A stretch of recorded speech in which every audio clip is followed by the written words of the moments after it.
everyone. Welcome to the first episode of the official Boston Breach podcast. The name is still pending, but, this is what you can really look forward to. And what's a better way to start it off than with the man of the hour, Anthony Methodz. The name of the show was Ed Nettie. I'm Ed. This is Ed. That's Eddie.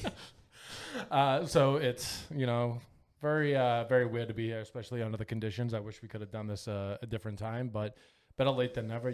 This is the us just meeting, I feel like, was, the start of, we'll talk in the future, Yeah. I'm not going anywhere. I hope Denz isn't going anywhere, but you're on to bigger and better things. We won't get into that just yet, but for people that are watching this, you already knew what happened this weekend. Major 2 in Boston just happened. And with that came some massive news with a staple in the Call of Duty community. Right next to me right now, hanging up the controller for bigger and better things. So, Zin, you want to talk a little bit on what happened?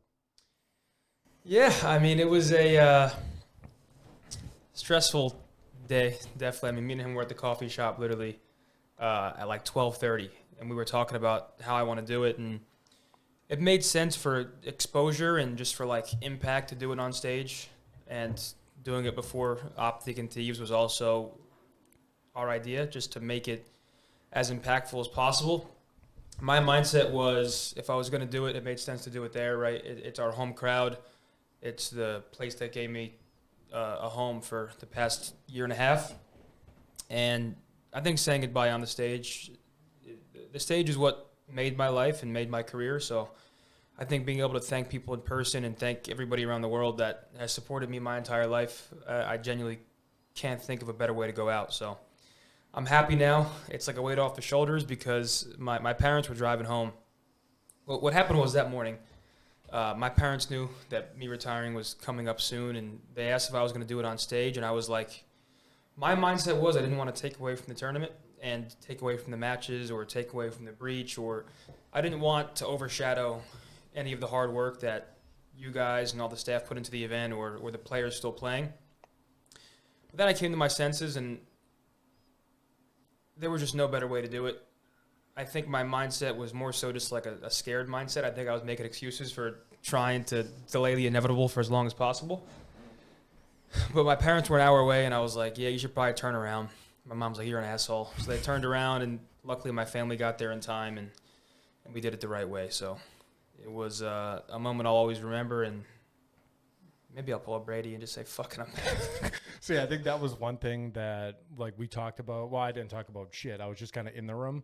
But you're just like, this is it. Like, if I say it, there's no going back. And I think that was, I'm not going to speak for you, but I feel like that could have been a massive thing, too, where once you rip that Band-Aid off, you can't really put it back on.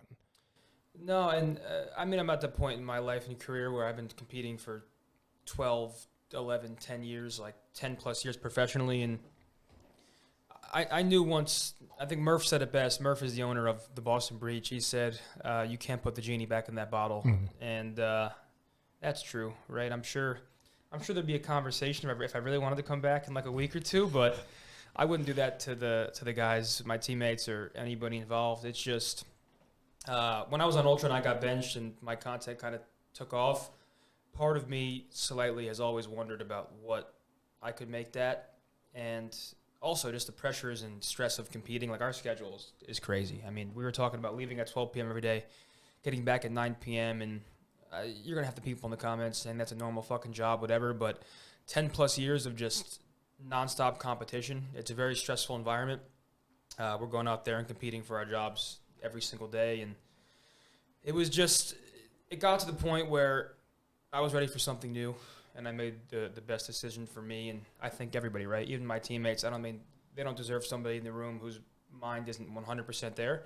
I, of course, gave it my all, and I tried my best to put my best foot forward, but I think when we played with Ben, that Major 1, when he subbed in, I saw the energy he brought, and at that moment, I kind of knew that I couldn't bring that anymore. Like, I've been around too long. As much as I want to lie to myself and say I still have that same drive, he has an unmatched drive compared to me. I mean, he's never gotten a taste, and I've been tasting it for over a decade, so that fucking sounds wrong. But, I was going to say. But, yeah, I think the team will be in good hands. I mean, if I genuinely thought I'd be putting the team in a worse spot by doing it, it would have went a different way. I would have stuck around longer until they could figure out what they had to do, but I know that they can win championships with or without me, so I'm happy with the decision.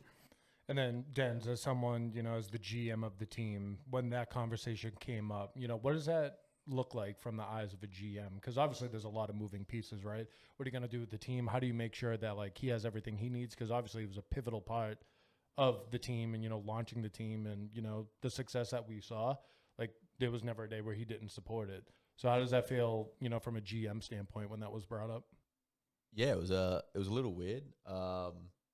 Obviously, we've shared a friendship throughout our tenure at Boston. So it was kind of, there's been a GM and there's been a friend, and trying to find that balance and, give advice and try and handle the logistics of how to make it go down. And, and I also have the team's heart and spirit at the forefront. When one of your players comes to you and flirts with an idea of retiring, it's okay, well, like kind of Zin said before, it's like, are they mentally there at practice?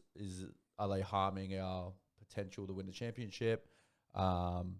These things go through my head as well. But obviously Zin is an amazing player. And, I think even in our first, inaugural years, we were on the cusp of winning championships. LA Thieves round 11 last year at Champs, and Major 2 could have won. Yeah, Major 2, we came third. I don't think we were far off. So, trying to balance the competitive and, the business side as well. Like Zin has a big brand, and, what do we do next? Obviously, we had some contingencies already placed. But yeah, it is a weird conversation to have. And yeah, you just kind of take it step by step, day by day, and see how everything's panning out and feeling. And, Zin said to me on Sunday that he wasn't sure if he was going to do it. I was like, okay, well, we still kind of got to plan around, getting him on stage, carving out time, making sure that he's being transparent and honest with his team. Obviously, we wanted them to hear first. Yeah, that was.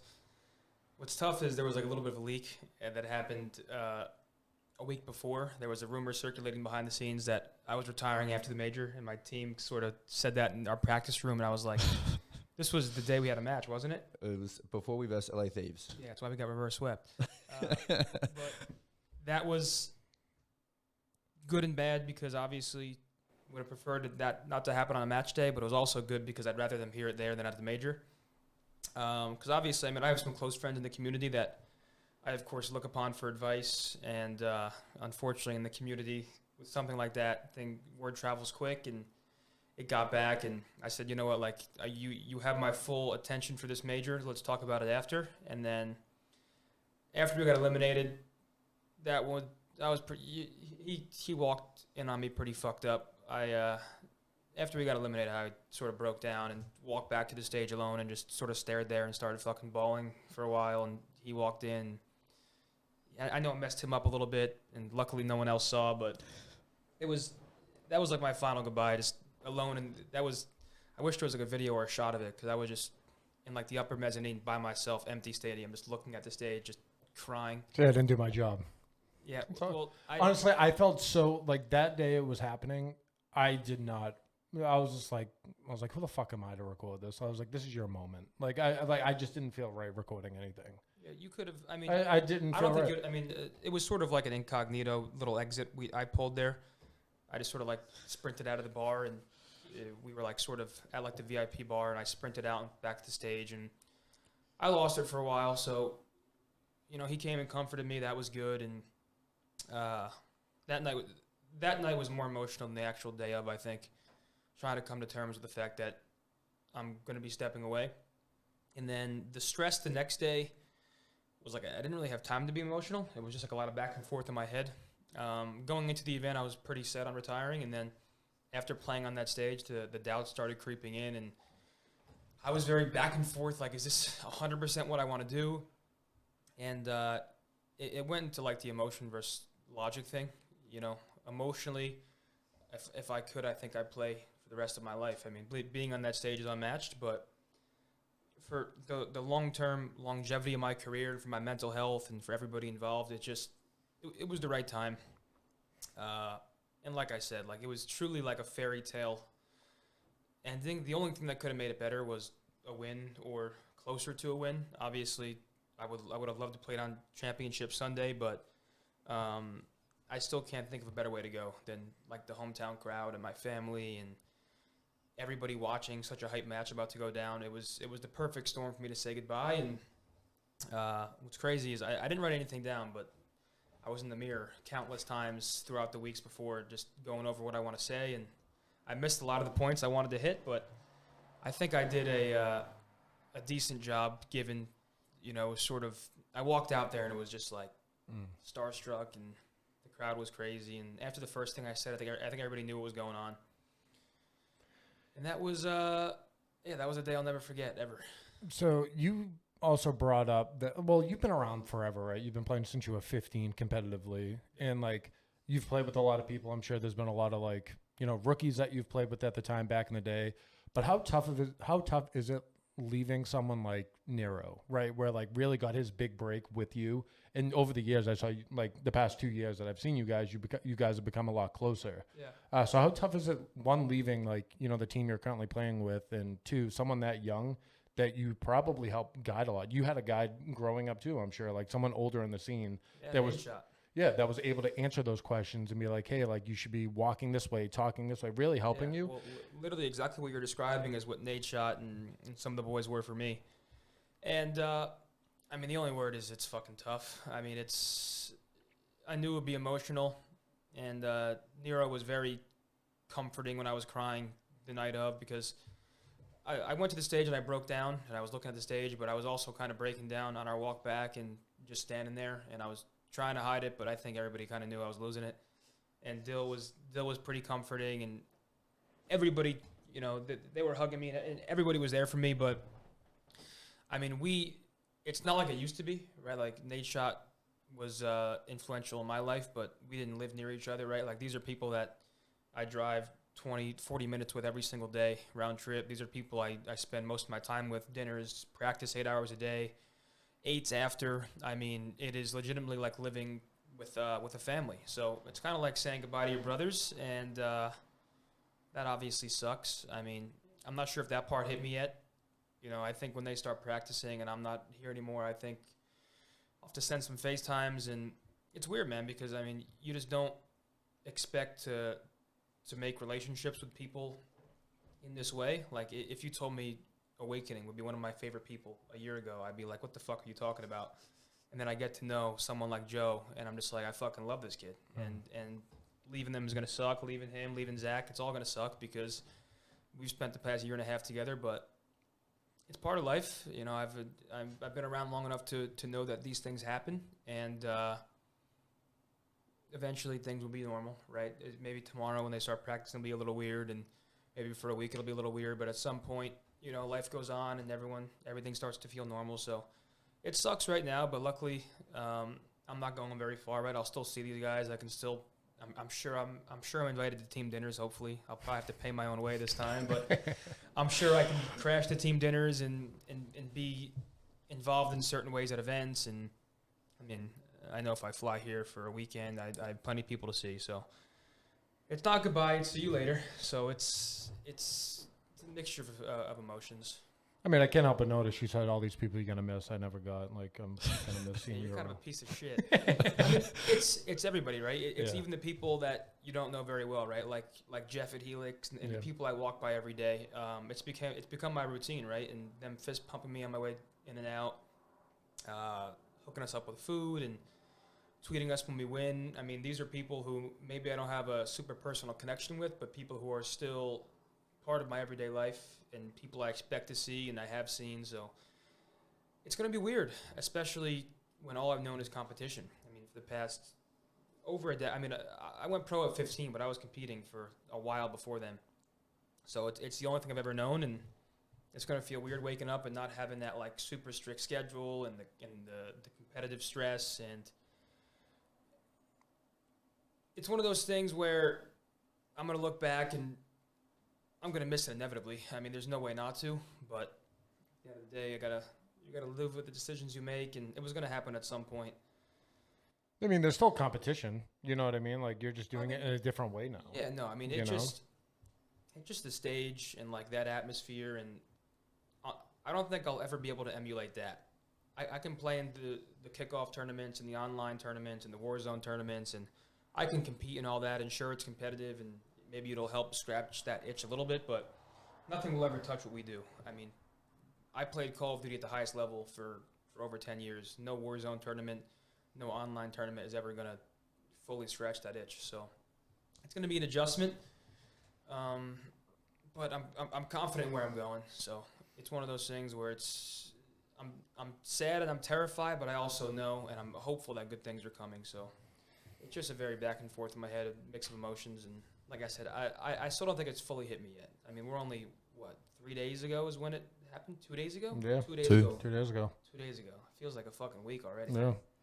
I mean, I think you're going to be okay. Of course, you have that little, piece of your mind that's always going to be scared because you're changing everything you knew to try something else. But, like, even last night I popped into your stream and you could even just see on you that, like, you were happy. Granted, your viewership was through the fucking roof last night.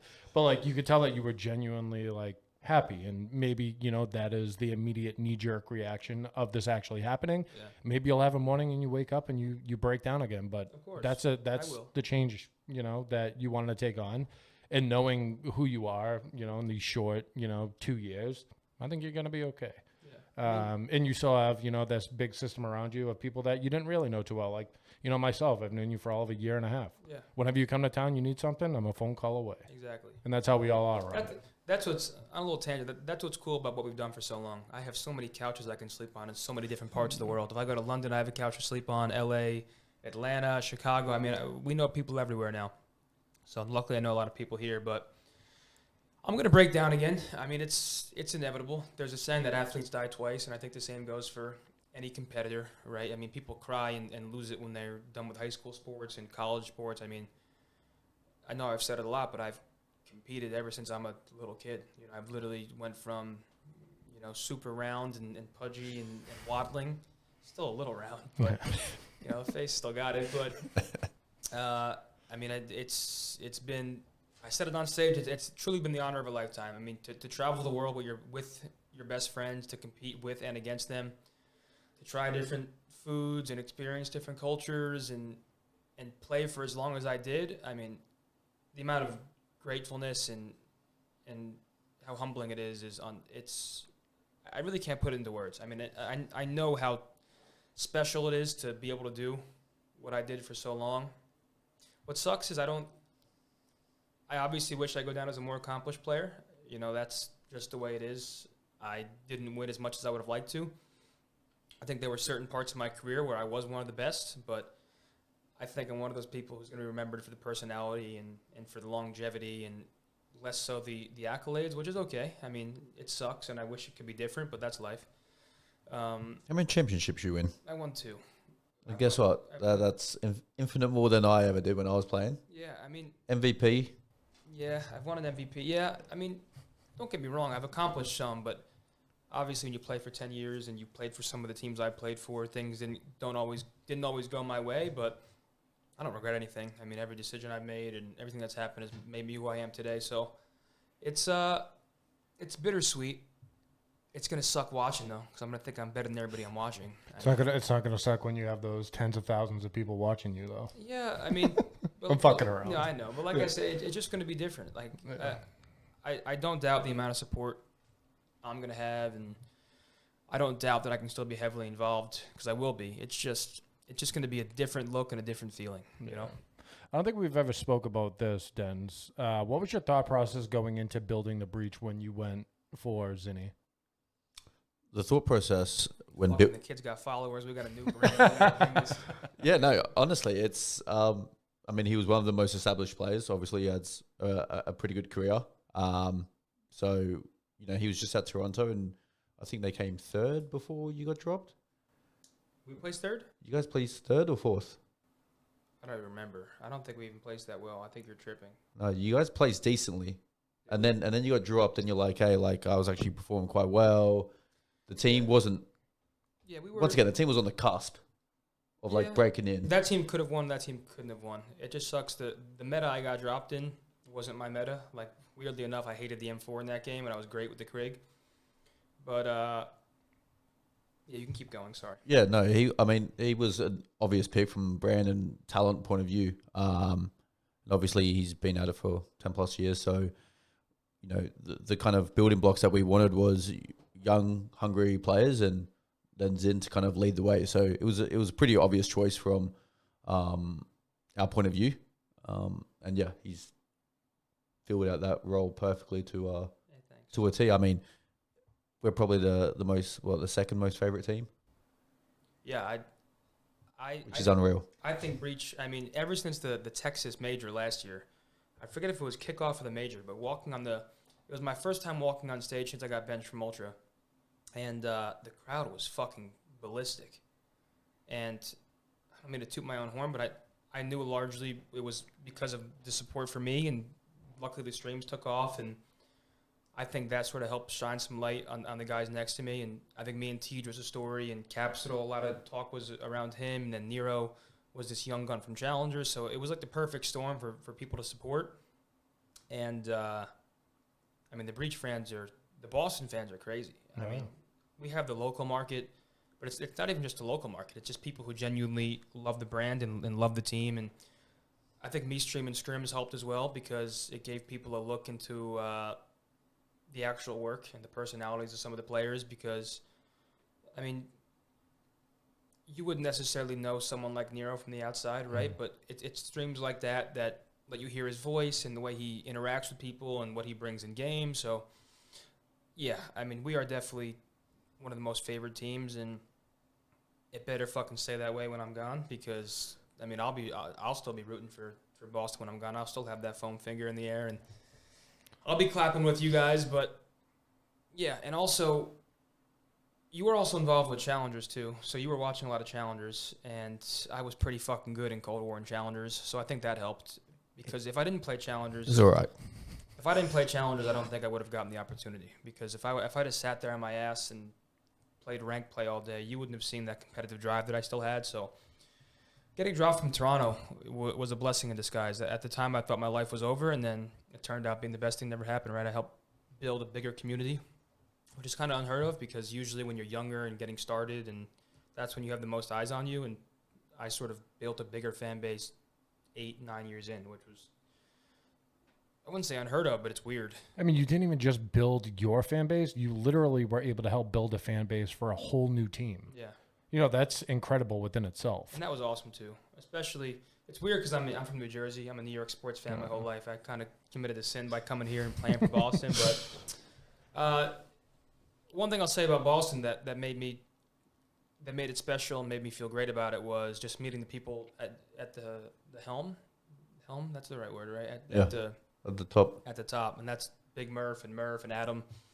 I played for a lot of organizations, and I've seen a lot of people who you can tell look at numbers and revenue and statistics, and they don't really see people. I did not get that vibe here. I mean, it was very, very early on that I saw that everybody here truly cares about the people and the player, and I know if they had it their way, they would have the same 4 players on the starting roster for 4 years, 5 years, 6 years, because no one wants to say goodbye to any player in any capacity, whether they leave or get benched or dropped.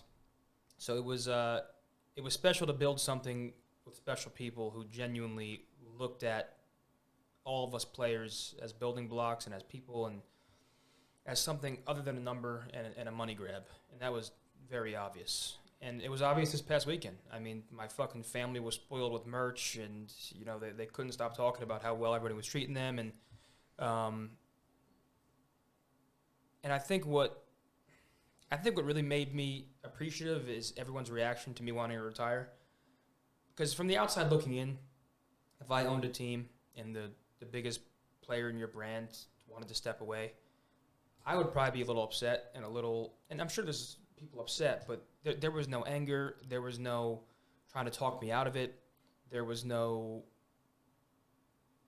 nothing that made me feel weird about it. It was, everyone's like, this is your moment. We will help in any way possible. Let us know what you need. We can get you on the stage. We can get your family whatever they need. It was very much the entire organization sort of stopped and catered to my every need, which I will never forget ever. I mean, that is, they got a major to run, and we had every staff member in the fucking PPA room upstairs on a Sunday, right before the biggest match of the weekend, to help me plan what I was doing. And, I mean, that was, I can't put into words how much I appreciate that and how awesome that was. Because, yeah, I mean, it really was last minute. I mean, I think you told some people that it was a possibility going into the weekend or at some point, but within an hour of me making a decision, we had time carved out. I was on the stage alone with a microphone, exactly the way I wanted to do it. So to have people in my corner that backed that decision and supported me, and I mean, the message Big Murph sent me before and after, I mean, just fucking family through and through. I said on stage I was at their house for Thanksgiving, and me, Murph, Big Murph, Murph's wife, Big Murph's wife, Jack, 8 family members and just me sitting at family Thanksgiving, and it felt fucking normal. Just, you know, I was a little apprehensive to go. I was like, you weren't going after the last roll just yet. Oh man, they were throwing it to me. I mean, they were mixing me mezcal old fashions. I was living life. We were watching football. That was the first time I've ever spent Thanksgiving with anybody besides my family, and I was, of course, like, dude, if I'm these people, why the fuck is this kid coming to my house for Thanksgiving? And just the way they made me feel that day and ever since and the entire time, it just, these people are family. So, you know, they will always have someone to support whatever you need, right? Obviously, you might get throw a little stipend, $500 for a content appearance, something nice. No, it's, everybody knows that whatever they need, I'm here. Yeah. So you were saying, you know, a couple minutes ago how it really helps streaming Scrim so people could, you know, hear Nero's voice and see how he kind of like got on. And from a lot of people who want this as a career, they just see the end goal. They don't see what it took to really get there. So what are days like actually as, you know, a Call of Duty pro? Yeah, I mean, so scrims start every day at 2 p.m. Eastern. So ideally you're at a facility or a common place with all your teammates like an hour and a half before to eat lunch and any VOD prep or things you want to go over. And then it can go from anywhere from 5 to 8 hours of practice, and that's pretty intense because you're going to have good days. You're going to have really bad days where you start doubting yourself and doubting the team. You're going to have days where you're like, we can win championships, and it's a lot of mix of emotions, and especially in our industry. I mean, there's only 48 starting players in the world, and there's hundreds or thousands of challengers sitting there trying to fight their way into the league. So every match is so important, and obviously I've had my fair share of being benched or dropped or leaving teams, so I know how special it is to be in, and once you're out, it's very tough to get back in. So there's a lot of stress because the world also lets you hear it. I mean, if I have a bad game, I know I have a bad game, and I'm my harshest critic, but I have the coaches critiquing me in a good way, in a certain way, but I also have thousands of people on my back about, you know, retire or you know, play better, or pros and cons, right? There's the positive, there's the negative. So when things are going bad, it's pretty bad. When things are going good, it's good. But it's just a very team-oriented thing. I mean, we're always with the same people day in and day out. We're eating together. We're not shitting together. We got, you know, we're not in the bathroom together, but we're doing everything together as one. And it's a very well-oiled machine. And you need everybody on point for that machine to work properly. And even just one person not putting their best foot forward will fuck with that machine. And obviously there's days you got to pick up on slack, right? There are days when I wake up and I was too tired to give it my all, and that's when Nero had to give an extra 10% or vice versa. And you know, that's how a team works, right? We're human beings. Everyone's not going to want to be there mentally every single day, but that's the days you pick up the slack. So it's a lot more stressful than people think. It's not playing video games for a living. It's competing at the highest level in the most prestigious league in our respective field. And balancing, you know, and also, requests from everyone and content. Yeah. Like there's a lot more than just sitting down and playing that I don't think a lot of people realize. Yeah, I mean, and that was a big part of me stepping away was I just didn't enjoy the schedule anymore. I mean, I didn't have time to work out like I wanted to. I didn't have time to cook like I wanted to. Obviously, the streaming thing, I would have liked to stream more, and that was always frustrating because I'd be getting home at 9:30 p.m., have to make dinner, want to go to the gym, want to stream. So it just felt like there wasn't enough time in the day. So, I mean, competition is very much up in your face, and the people who want to make it and the young guns, I hope they realize how important putting themselves out there is, because the game will not be there forever, and it's not like there's an unlimited amount of jobs, right? I mean, like, you're lucky enough to get a GM role that plenty of people wanted. Zach got a coach role that plenty of people wanted. There is not enough jobs in competitive for every single former player to make it. And with that being said, not every player wants to be a content creator or wants to be out there, and that's totally fine, right? As long as you're okay with that. But the people who want to have longevity and have a career after, it's very important, not even as a content creator, but I'll use an example where if I'm at the bar after an event, I'm talking to every single person from Activision. And it's not from a fake place, but it's from a very genuine, like, I want to know about your life and what's going on, but also I want you to know who I am, because there's a chance I want to come work for you one day, and where I want you to put my name in the hat somewhere else. And these things are important. So I hope every player can sort of get over that hump of the shyness, because we come from the gaming community, right? A lot of these guys are shy, and they grew up in their rooms playing Call of Duty, and now it's a lot more social when you get involved with the teams and the league and stuff. But coming out of your shell is important. So I hope to see some of these young guns try and invest in that, because look at people like Nate Shot and people who prioritized it when they were young. The limits are the sky's the limit for really putting your best foot forward. Dens, question for you. Obviously, gameplay is important when it comes to, having a certain player on a team, but how important it is, like, the vibes in the locker room, if you would, because I'm not going to sit here and say, like you were a great player, right? But, like, you also provided a lot more just being around. How important is it for players to, like, one, be, like, receptive to working on a team, and two, just being a good person and, like, giving off good energy on a team? How important is that, like, actually on a team? Yeah, I think, bringing team vibes and team camaraderie is something that, is the utmost importance. Zin's a prime example. He's dancing around getting pleasant. Yeah, getting pleasant with it.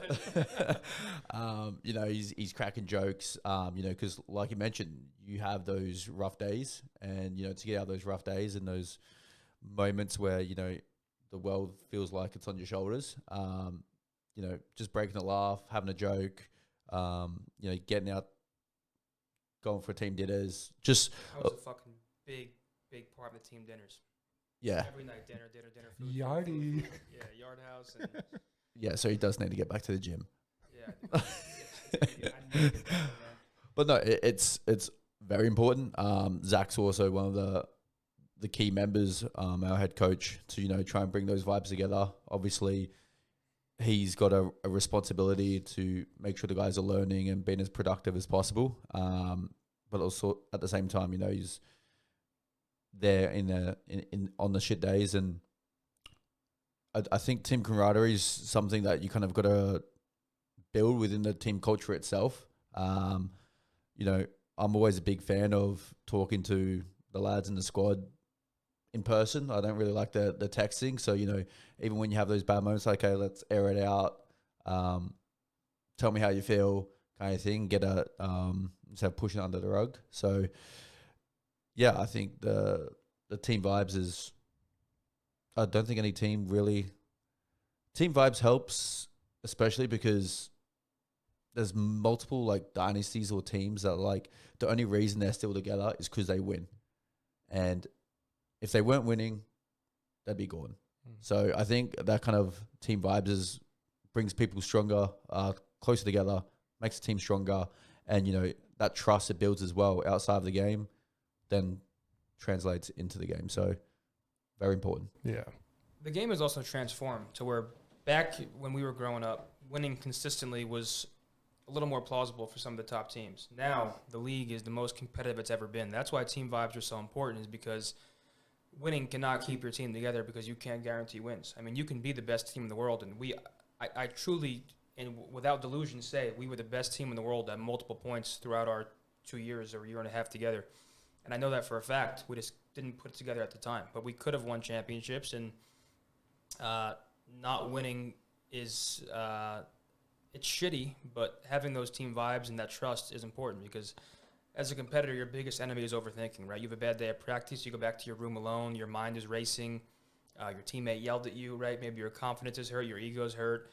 you're starting to question if you can still do it. So stopping those things from happening, especially in this day and age, is so important. Just because, like I said, I mean, if winning consistently was very plausible, the Atlanta FaZe, with the rosters they've had, would be winning mostly every single event, because on paper they should be. But that's not the world, or that's not the Call of Duty we play anymore. There are so many players and teams that can show up on any given day and compete for championships. So being a team is important, because you need to still be a team even when the team isn't playing well. Yeah. With you taking the step into full-time content creation, how important is it to have like Tommy and Seth around to kind of lean on a little bit for feedback, because they're both doing it. They went from pro to content creator. How important is that? Yeah, I mean, having friends that I've had my entire life that I can shoot a question to or look to as examples is unmatched. And I don't think many people are going to have the opportunity that I have to have people in those places who have done it and have experienced it and have been through the highs and lows, right? Because Tommy, obviously, he was a competitor. Injury stopped him. And then, Seth, obviously, stepping away recently. I mean, competition is all we've known until it's not. So I'm grateful to have those guys in my corner and be able to look to them for advice and just to play with every day, right? I mean, it's good to have a bunch of people with, like-minded goals that you can play with and look to, because, I mean, their motivation will only motivate me more. Yeah. Right? What's the quote about the tides raising all ships? High tides raise all ships? Or boat, what is it? I think it's just something, tides don't know. raise all ships or something like that. You're the one who said it to me. Or I you said could, it to you? Yeah, you said it to me. or you could be like, you're only as successful as your least successful friend or something Yeah, like that. so it's something like that, but you did say it to me. Something about Yeah. tide. Listen, and that's true. You've right? definitely said that. I just can't figure it out. I think it's Zach. I have a lot of successful friends, and their success and their hard work is only going to make me want to work harder. So I'm looking forward to getting into it with the boys. Yeah. Is there one person you wish you played with in your career that you never got the chance to? Like in an official capacity? Yeah. Probably Nate Shot. Yeah. Not because I thought we would have won, just because it would have been cool to play with someone who was very influential in helping me. What time would that have been? Uh, Who would you be replacing? I mean, I can't replace any of them, but just in a broad, because I played with so many people. I mean, and then would have loved to play with Celium and Simp and Abizi. I think I would have been a great main AR for them at some point. So those are my answers. Celium, Simp, Abizi, and Nate Shot. Would you ever start an esports org? After, seeing the smaller organization really start and actually being able to probably see a lot more go on behind the scenes than a lot of, players and members can say that they've seen with a team. Do you think you'd ever do it someday? Yeah, I don't want to say no, but it's not something that I want to do right now. Obviously, as things change and my career changes over the years, maybe that's something that'll happen, but I also know it's very hard work, and it's a lot of money now with things becoming more official. I think maybe 5 years ago that was a little more plausible, where you can start an org and have more eyes on it, and now you got to pay millions to get into a league, and you got to find investors. And I'm not saying I wouldn't, but it's not something that I currently plan on doing. Yeah. But I'm not opposed to it. I mean, as long as the time will be right and it's something I really want to do. When you started playing, a decade plus ago, what does that look like compared to what it looks like now? The events and, the prize pools and Oh, man, I would do anything to... If I had 3 wishes, one of those wishes would be used... Well, 2 of those would be used. 1, to go experience an old school UMG event in the hotel where every player is staying in the same hotel. We're all in the lobby. If you fall asleep, you're fucked, because 40 pros would walk into your room with a bucket of ice and ice bath you. And the other one would be to go back in time to a random snow day or sick day when I'd stay home from school and play GBs from the moment I woke up to the moment I went to bed. And the third wish, I don't know. But those 2 wishes would 100% be granted, because it was... And I don't even think it's the nostalgia talking. I genuinely just... There were no better times than that. The UMG events back when we weren't making money. I mean, you'd have 4 guys in the same hotel room, either share beds or people on the floor, and you split the team pass, where you rep an organization that paid for the team pass and maybe a little bit of the flights, and there were no salaries. We were just a bunch of kids who flew from all over the world to get together and play Call of Duty. And if you won a few $100 or maybe $1,000, maybe $2,000, but nothing life-changing. It was just a different time. Now you have rookies making $200K their first year, and they don't play the game as much as they should. So it's very different. The games are also different too. I think Call of Duty multiplayer has changed and Warzone sort of crept in. So I think back when I grew up, everybody was playing Call of Duty multiplayer. Now you have so many competitors and different games and types of Call of Duty that people are playing. So it's a little different, but I've seen it go from the hotel ballrooms and the local LAN centers to stadiums. And to play on both of those stages a decade apart is fucking insane to put in perspective. Like that 15-year-old version of me would be on top of the moon about what I've been able to do and where I've been able to travel and who I've been able to do it with. So it's weird. You've talked about it a bunch of times how supportive your family was with you playing, but when you first really got into this, was there any hesitance towards them for letting you try to pursue this? I mean, if you're my parents, first off, my dad's a grinder, 4 jobs. He was waking up at 6 a.m. to deliver newspapers when he was a kid. Me, I'm getting fatter by the day, fucking refusing to go help him with landscaping or snow plowing. I'm playing game battles, and I started to quit my sport. And he's what the fuck's a game battle? Pause the game. I can't fucking pause the game. Man. I'm in a GB. Dinner's ready. I don't give a fuck. Pause the game. I can't fucking pause the game. And then I went to a tournament in Philly with Nate Shot, Scump, and BL Fire. And at the time, Nate Shot was sponsored by Red Bull. Right? He's on Optic, and he was that guy, especially for Call of Duty. And he had a conversation with my dad saying, your son has a career here. And ever since then, my parents, full support. I mean, my mom also, I don't know if it was before or after. I think my mom before that, she was my dad was so skeptical. I mean, this esports in general was not what it is now. There wasn't big money. There wasn't stadiums. There wasn't examples to really show him. It was just like, I'm slacking off in school. I'm a troublemaker. I don't want to get a real job. I ended up getting a real job at a sub shop. I was fucking 15. I was the worst worker of all time. They hated me. But it's just very different than how he grew up. So he was scared. He was just like, what are you, you're quitting your sports. You don't have ambition towards anything else. What are you doing? My mom convinced him, let's let him do this for a little bit. So she flies to Chicago with me and sits in a hotel room for the entire weekend just so I can go compete because she wanted me to follow my dream. My dad has the conversation with Nate Shot, and ever since then, there has not been a day where they haven't supported. No more dinner's ready, pause the game. It's he's got to do what he's got to do.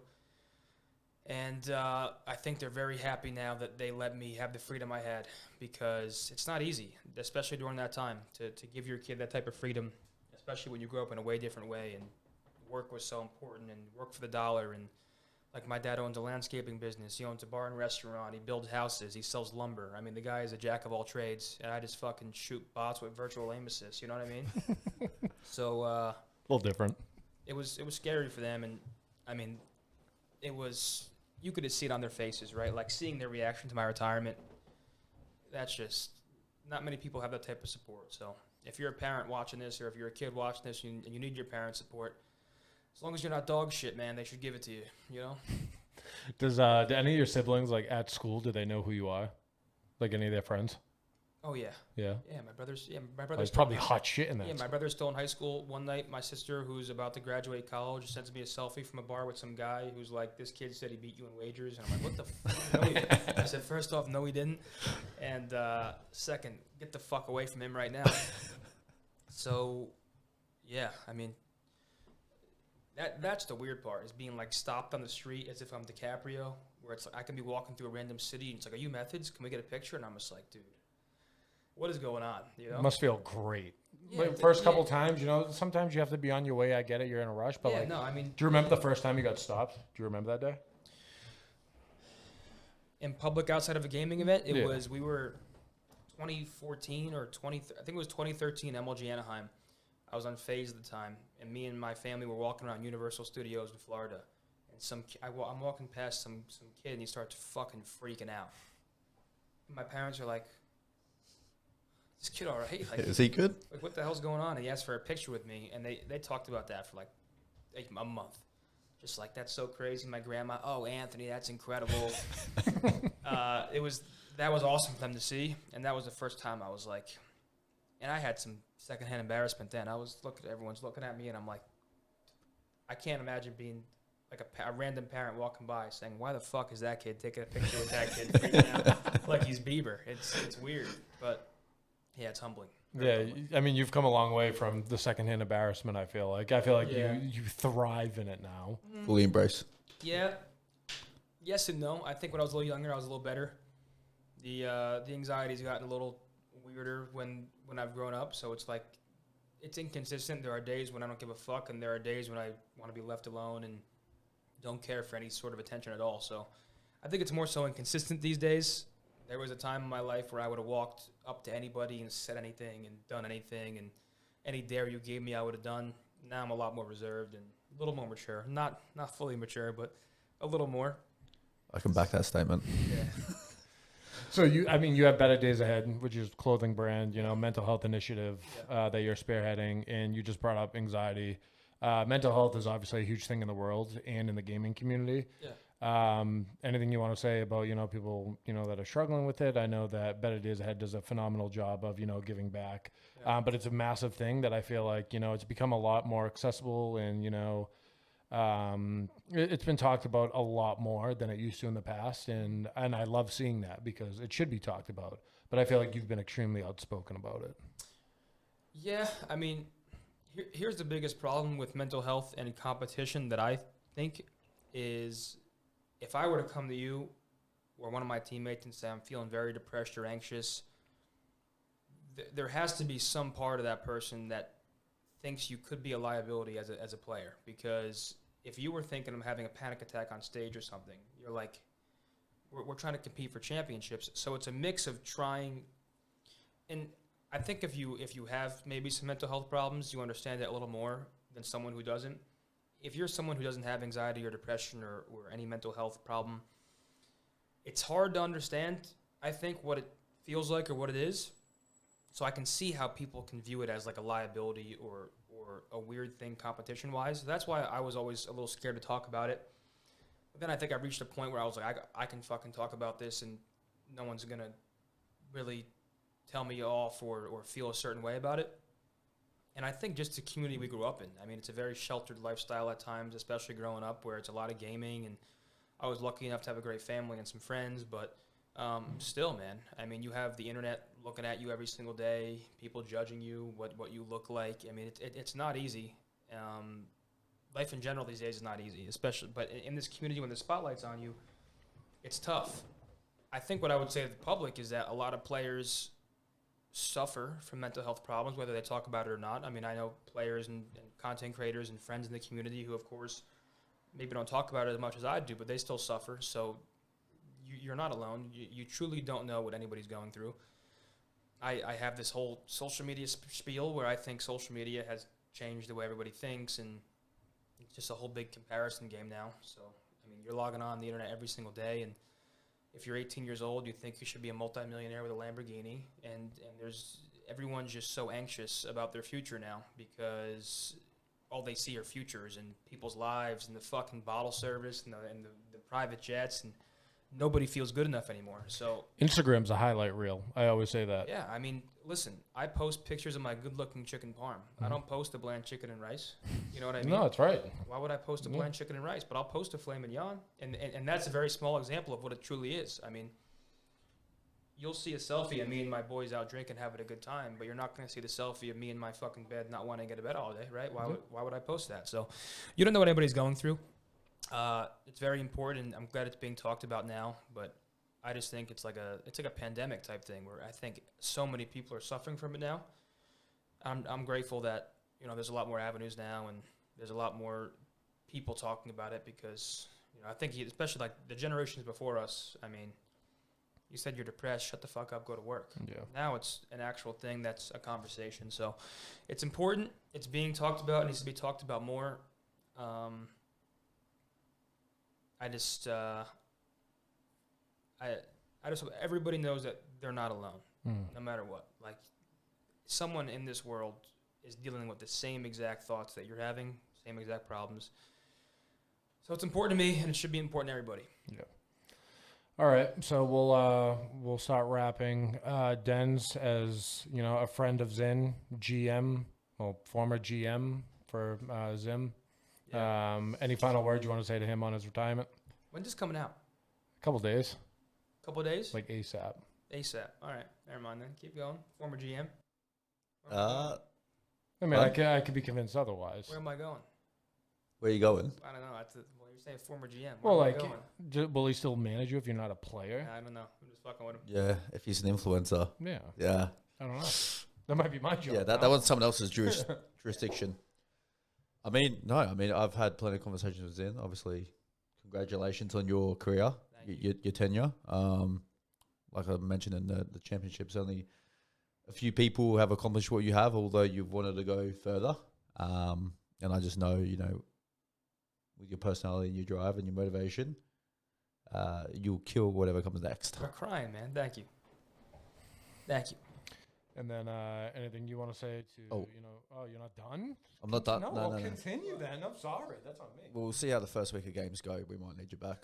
Yeah, I'm sure there's a certain price that, we can discuss. But, to him and all these guys, I talk to them personally. They know how much this team and this environment meant to me and still means to me. And like I said, I'm not going very far. These guys know that they have me, whatever they need. They can give me a call, and I might be a flight away, but I can try making something happen. So you texted me after we lost saying, be happy it happened, not sad it's over. So I'm trying to be happy it happened and just go with the flow from here on out. But like I said on stage, I'll always be with the Boston Breach in spirit. I was lucky enough to, be one of the main building blocks of the team, and that's something I'll always be grateful for, is I was able to take something from the ground up and turn it into something that a lot of people love and get behind. And we have the masks and the jerseys, and seeing everybody rock the team gear and support the team, to know that I was influential in that process will always be special to me.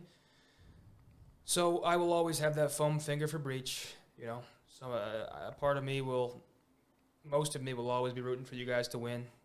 The first win, I'm going to be like, fucking Christ. Why couldn't it happen when I was there? But they know I'll be happy for them, and I'll be with them every step of the way. So it's bittersweet, but I'll be seeing them around. Mm-hmm. It's been an absolute pleasure getting to know you. Anything you need on your journey, I'm here. Even if you need a funny Boston accent to voice over one of your videos, you know where to find me. But we'll wrap there. Thank you, everyone that's listening to the first episode of the Boston Breach podcast. Not the name of it. There'll be a better one. If you have any suggestions, let me know. I'm working very hard. Ed Nitty. We are here, myself. We got Denz here. We'll be a recurring guest on air. And we have Anthony Zinni, a.k.a. Methodz. I'll be back one day. He'll be back one day. Once the numbers start going up, he's going to be like, hey, guys. If it's in the budget. If it's in the budget, I'll talk to Denz. We'll see where we're at. First class flight. We'll figure it out. We'll see. But thank you, everyone, for listening, and we will see you guys soon.